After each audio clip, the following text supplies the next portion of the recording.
Добар ден, драги ученици. Моето име е Патарова Зорица и јас сум наставник по македонски јазик во Основното училиште Јохан Хајрих Пестолоци во Скопје. Заедно со мене денес ќе учите за класификација на лирските песни според мотивот, поточно преку пример ќе се обидеме да објасниме за љубовните лирски песни. Пред да започнеме ќе ве замолам да си земете една тетрадка, тоест училишната тетрадка и едно средство за пишување. Како и пред секоја наставна содржина нова, и така и пред ова мораме да повториме. Што представува лирика? Лириката представува еден од трите литературни рода покрај епика и драма. Ова го имате учено во 6-то одделение. Од каде доаѓа зборот лирика? Зборот лирика доаѓа од грчкиот збор лира, што означува вид на музички инструмент. Што ја сочинува лириката? Лириката ја сочинуваат лирските песни. Како според мотивот се класифицираат лирските песни? Тие се класифицираат на патриотски, родолюбиви, љубовни, хумористични, пејсажни и социјални. Ако го поставиме прашањето што се опеува во лирските песни, треба да го добиеме одговорот дека во родолюбивите или патриотските песни се опеува љубовта и почитта кон татковината. Убавината на природата се опеува во пејсажните песни. Во љубовните песни се опеува невозвратената љубов или вечната љубов. Исмејувањето на некоја човечка особина, пример мрзеливоста, се опеува во хумористичните песни, додека во социјалните или лирски песни се опеува социјалната неправда. Често пати во лирските песни можеме да сретнеме и преплетување на мотивите. Тоа значи дека во една песна можеме да имаме повеќе видови на мотиви. Така во патриотските или пејсажните песни може да се сретнат и љубовни мотиви или обратно. Карактеристиките на љубовните лирски песни. Ова е тоа главното кое што денес треба да го научиме. Треба да знаеме дека лирските песни во кои се пее за љубовта кон некоја девојка или момче, за убавините кои што тие ги поседуваат, за невозвратената љубов, за несреќната љубов или вечната љубов, се викаат љубовни песни.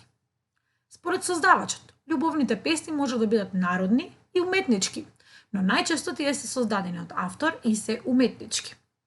Основен мотив во нив е љубовта, невозвратената љубов или слично. Овие песни најчесто се напишани во строфи и стихови, или поинаку тоа се вика врзан стих, но исто така можеме да најдеме песни кои што се во слободен стих, поточно немаат строфи.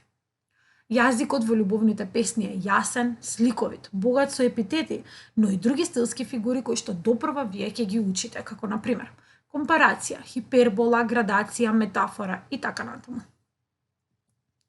За најдобро да научиме што всушност представуваат љубовните песни, тоа можеме да го направиме преку пример.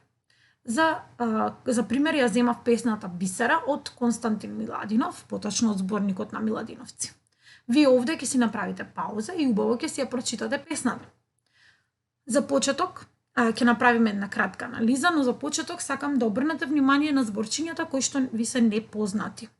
Јас овде ви ги напишав, ги извадив хубаво, кое што всушност значи убаво, дробнаго, кој што всушност значи ситен, баца, кој што значи бакнува, бахчи, кој што значи градина, или и далј, кој што значи дали. Да направиме една анализа на песната, секогаш започнуваме од мотивот.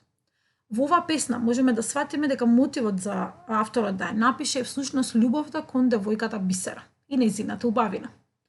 Стихови и строфи. Ги броиме строфите и ги броиме стиховите. Гледаме дека ова песна има 4 строфи со по 5 стиха. Стилски фигури имате сега за сега учено за епитети. Јас извадив неколку, но вие пробајте да ги извадите сите. Грло хубаво, дробнаго Бисера и така натаму. И за крај, која е пораката која што авторот сака да ни ја пренесе? Пораката е да си ја опишеме ние сами преку неговите зборови убавината на девојката Бисера. Задача за дома. За крај ви оставив една песна, која исто така е љубовна песна. Вие сами да си направите анализа на оваа песна. Песната е од Блаже Коневски и се вика Влюбени девојки. Внимавајте, дали оваа песна има строфи и колку стихови има. Ви благодарам на посветеното внимание. Се надевам дека оваа лекција ќе ви помогне за полесно да сватите што всушност представуваат љубовните лирски песни. До видување.